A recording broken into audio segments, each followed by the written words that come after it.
NASA has decided that Butch and Sonny will return with Crew 9 next February.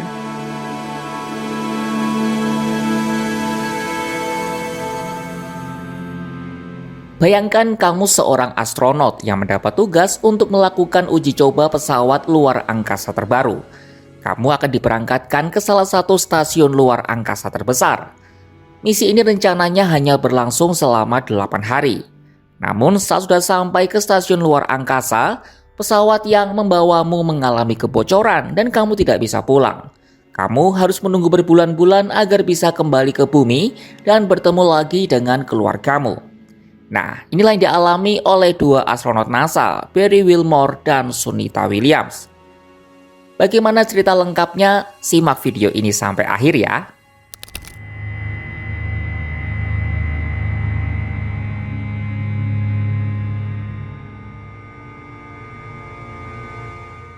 Barry Wilmore dan Sunita Williams merupakan dua astronot pertama yang menjalani penerbangan berawak bagi pesawat kapsul Starliner. Pesawat yang lengkapnya bernama Boeing Crew Space Transportation atau CST-100 Starliner ini merupakan hasil rancangan perusahaan Boeing. Awalnya pada tahun 2014, NASA menyuruh Boeing dan SpaceX, perusahaan milik Elon Musk, untuk mengirim kru mereka ke International Space Station atau ISS dalam jangka waktu 3 tahun. Target ini tidak terpenuhi. Namun SpaceX lewat pesawat luar angkasa mereka Crew Dragon akhirnya sukses melakukan uji terbang pada tahun 2020. Sementara Boeing lewat Starliner-nya mengalami banyak masalah. Starliner sudah menjalani 2 uji terbang tanpa awak pada tahun 2019 dan 2022, yang keduanya sama-sama bermasalah. Di tahun 2019, pesawat itu salah sasaran di orbit akibat ada masalah pengkodean perangkat lunak sehingga jam internalnya mati 11 jam. Sementara pada 2022 kembali terjadi masalah pada perangkat lunak dan mesin pendorong pesawat. Barulah pada 5 Juni 2024, Wilmore dan Williams menjadi dua astronot pertama yang menjalani penerbangan berawak perdana Starliner ke ISS. Mereka tiba di sana pada 6 Juni 2024 dan dijadwalkan pulang seminggu kemudian.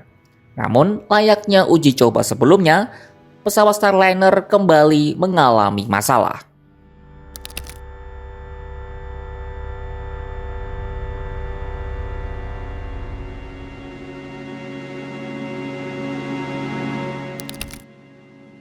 Nasib nahas menimpa Wilmore dan William. Starliner yang mereka tumpangi mengalami masalah. Tepatnya pesawat itu mengalami kebocoran helium. Selain itu, 5 dari 28 mesin pendorong pesawat mati saat mendekati ISS. Rinciannya 4 pendorong dapat dinyalakan api, namun 1 pendorong lainnya dibiarkan mati. Starliner diketahui membutuhkan sekitar 7 jam helium untuk mendarat ke bumi. Kini, pesawat itu hanya memiliki helium sekitar 70 jam untuk berada di luar angkasa selama berhari-hari. Adapun pejabat NASA dan Boeing menuturkan Starliner memiliki banyak helium yang tersisa, sehingga kedua astronot aman saat pesawat itu meluncur ke atmosfer bumi. Kendati begitu, Boeing tak menunda kepulangan para astronot untuk meninjau data dari peluncuran pesawat sebelum dapat kembali ke bumi. Beruntung keduanya adalah astronot berpengalaman. Wilmore, sang komandan misi, telah menghabiskan 178 hari di luar angkasa sebelum misi Boeing, sementara William, sang pilot, 322 hari. Mereka menghabiskan hari-hari di ISS yang dihuni oleh 7 astronot selain Wilmore dan Williams. Stasiun luar angkasa internasional ini punya panjang 109 meter dan dilengkapi dengan 6 tempat tidur, 2 kamar mandi, pusat kebugaran, ruang kerja, dan ruang tengah. Kelihatannya lengkap ya, namun jangan bayangkan stasiun luar angkasa ini suasananya mewah bak di hotel. Karena letaknya di luar angkasa yang hampa udara, ISS punya sistem penghasil oksigen yang terbuat dari olahan karbon dioksida yang dihembuskan saat bernafas.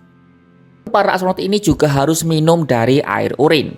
Iya, kamu tidak salah dengar. Tapi tenang aja, karena ISS punya sistem yang bisa mengolah urin, udara pernafasan, dan keringat menjadi air minum. Itulah kenapa di toilet ISS ada 2 tabung terpisah agar urin dan feses tidak bercampur.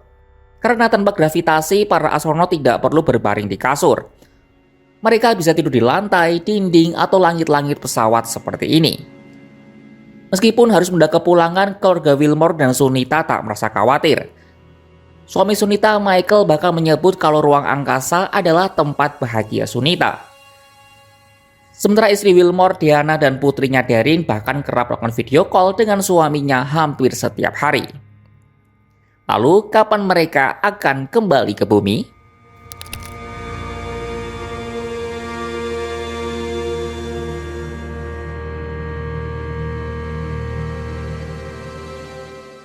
Agustus ini NASA dipusingkan soal cara untuk memulangkan 2 astronotnya itu dari ISS. Mereka punya 2 opsi, yakni tetap menggunakan Starliner atau menggunakan kapsul Crew Dragon milik SpaceX. Kalau tetap menggunakan Starliner, opsi ini amat beresiko karena beberapa pendorongnya mati.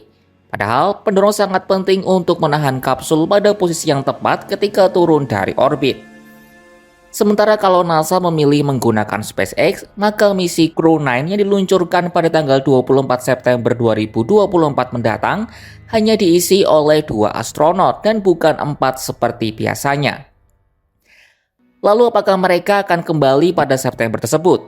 Jawabannya tidak, karena mereka diperkirakan baru akan kembali pada Februari 2025 sebab misi Crew 9 diberlangsung selama 6 bulan. Nah, kepastian soal akan menggunakan pesawat luar angkasa apa ini akhirnya terjawab pada Sabtu 24 Agustus 2024. NASA lewat administrator mereka Bill Nelson mengumumkan akan memulangkan 2 astronot yang terjebak itu menggunakan pesawat Crew Dragon milik SpaceX. NASA has decided that Butch and Sunny will return with Crew 9 next February, and that Starliner will return uncrewed, and the specifics in the schedule will be discussed momentarily. NASA menganggap masalah pada sistem pendorong Starliner terlalu beresiko untuk bawa pulang awak pertamanya sesuai rencana. Starliner akan lepas landas dari ISS tanpa awak pada awal September. Adapun NASA juga memastikan kedua astronot dalam keadaan aman dan siap untuk tinggal lebih lama di orbit. Keputusan NASA ini menjadi salah satu yang paling signifikan dalam beberapa tahun terakhir. Sekaligus tamparan keras bagi Boeing yang menghabiskan anggaran lebih dari 1,6 miliar dolar Amerika Serikat atau sekitar 24,6 triliun rupiah sejak 2016 untuk mengembangkan Starliner. Terlebih Boeing juga sedang dalam sorotan karena masalah kualitas pada produksi pesawat komersial mereka. Barry Wilmore dan Sunita Williams harus menerima kenyataan kalau misi mereka yang awalnya 8 hari menjadi 8 bulan. Terombang-ambing dalam ruangan sempit di stasiun luar angkasa. Adanya kasus ini juga menjadi pelajaran berharga bagi Boeing untuk memperhatikan dengan betul soal kualitas produk mereka yang terus-menerus disorot. Terlebih saingan mereka SpaceX terus menunjukkan progres signifikan. Saksikan perkembangan kasus ini hanya di kanal YouTube Kompas.com.